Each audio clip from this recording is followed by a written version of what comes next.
Assalamualaikum warahmatullahi wabarakatuh. Perkenalkan, nama saya Tria Silvana Padilla dari Ruang 510.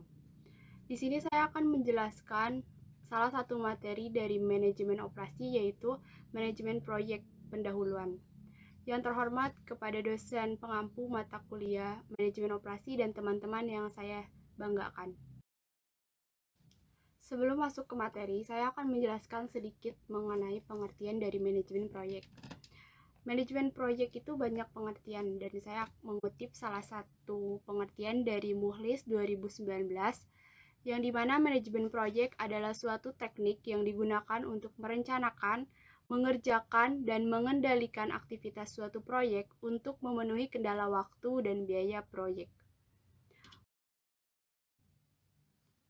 Selanjutnya, terdapat perencanaan suatu proyek, di mana perencanaan ini terdapat 3 tahap. Yang pertama ada perencanaan, kedua ada penjadwalan, dan ketiga ada pengendalian. Pertama, perencanaan. Perencanaan itu untuk membuat uraian kegiatan, menyusun logika urutan kejadian. Yang kedua, penjadwalan. Penjadwalan itu adalah penaksiran waktu yang diperlukan untuk melaksanakan setiap kegiatan. Dan yang terakhir, pengendalian, di mana pengendalian ini adalah menetapkan alokasi biaya dan peralatan guna pelaksana tiap kegiatan. Teknik dalam manajemen proyek itu terbagi menjadi dua. Yang pertama ada CPM dan yang kedua ada PART. CPM atau Teknik Part Method biasanya digunakan untuk membangun proyek di mana perkiraan waktu untuk setiap aktivitas atau pekerjaan adalah tertentu. Dan PERT atau Teknik Program Evaluation and Review Technique adalah digunakan untuk proyek-proyek di mana perkiraan waktu tidak dapat diprediksi dengan pasti. Selanjutnya ada tujuan manajemen proyek. Terdapat 3 tujuan dalam manajemen proyek. Yang pertama ada tepat waktu, yang kedua ada tepat anggaran, dan yang ketiga ada tepat spesifikasi. Yang pertama tepat waktu, yaitu waktu atau jadwal yang merupakan salah satu sasaran utama proyek. Keterlambatan akan mengakibatkan kerugian.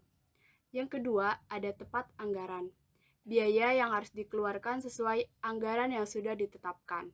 Dan yang terakhir adalah tepat spesifikasi, yaitu di mana proyek harus sesuai dengan spesifikasi yang telah ditentukan. Pengertian CPM.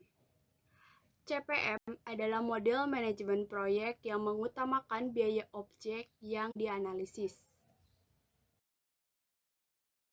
Nah, di sini terdapat beberapa simbol yang menggambarkan suatu network. Ada 3 simbol. Yang pertama ada anak panah atau busur, yang kedua ada lingkaran, dan yang ketiga anak panah terputus-putus.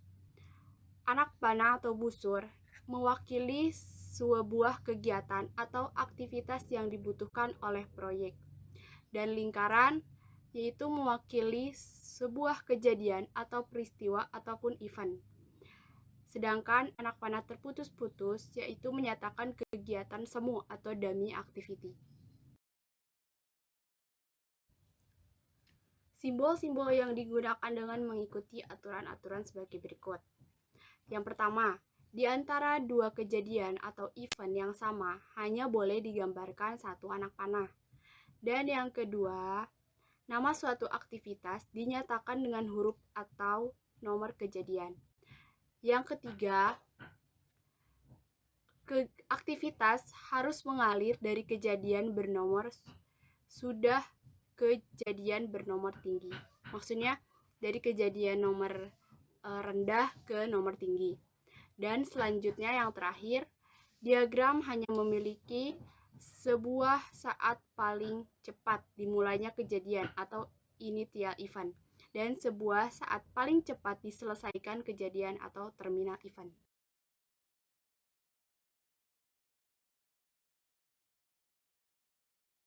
Nah, berikut ini adalah logika ketergantungan kegiatan. Di sini bisa dilihat jelas dalam gambar contoh dari logika ketergantungan kegiatan.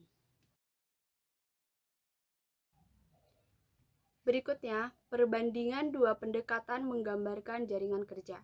Apa sih yang dimaksud dari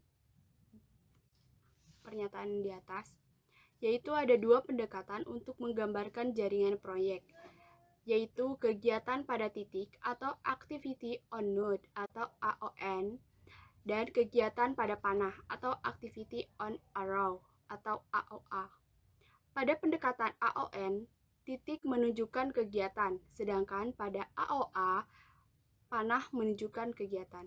Seperti bisa kita lihat dalam gambar, yaitu perbedaan dari AOA dan AON.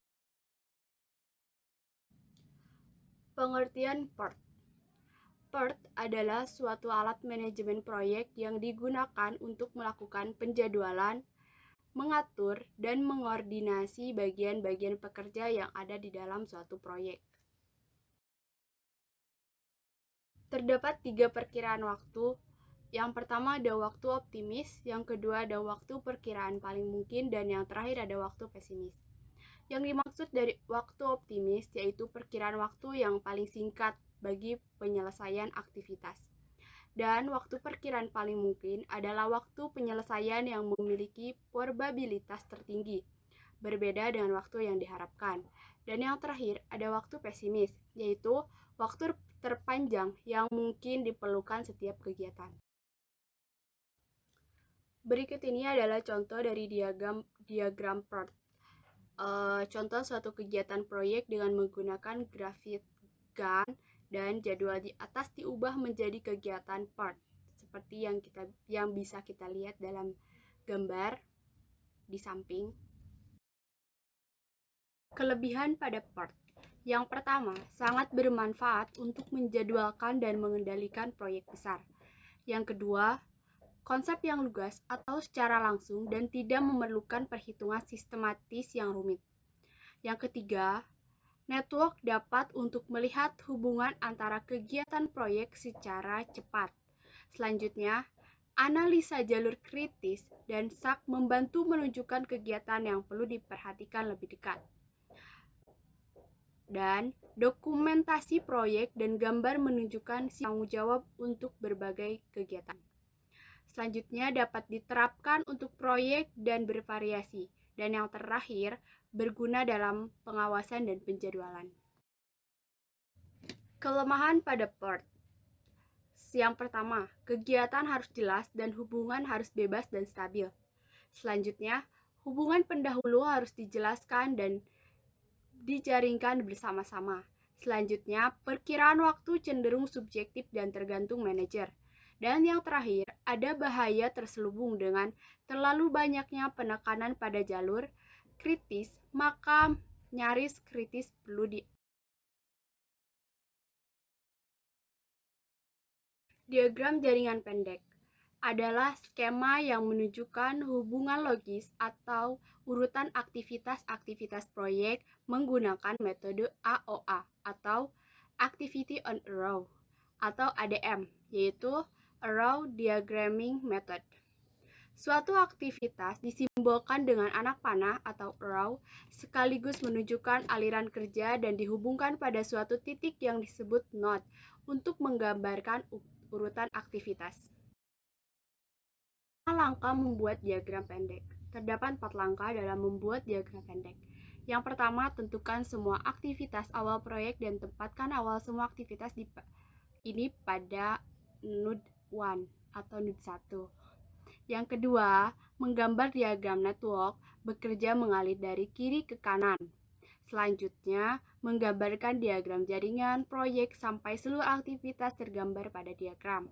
Dan yang terakhir, sebagai acuan lainnya, semua anak panah sedapat mungkin digambarkan mengalir ke depan atau ke arah kanan dan hindari anak panah yang saling menyilang antar node.